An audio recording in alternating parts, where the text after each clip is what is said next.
Ar žinote, ko svarbiausia nepamiršti išėjus į gatvę tamsiu paros metu? Ne kepurės, ne šaliko, o atšvaito. Be šios būtinos tamsiuoju paros metu aprangos detalės pavojinga eiti net per pėsčiųjų perėją.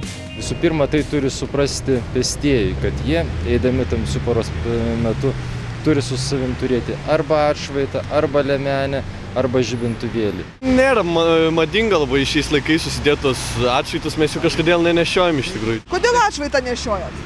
Nes noriu būti saugus gatvėje. Pats nusipirkot ar kažkas? Nusipirkau, pats prisiklijavau, pats galvoju, kad galėtų būti madinga.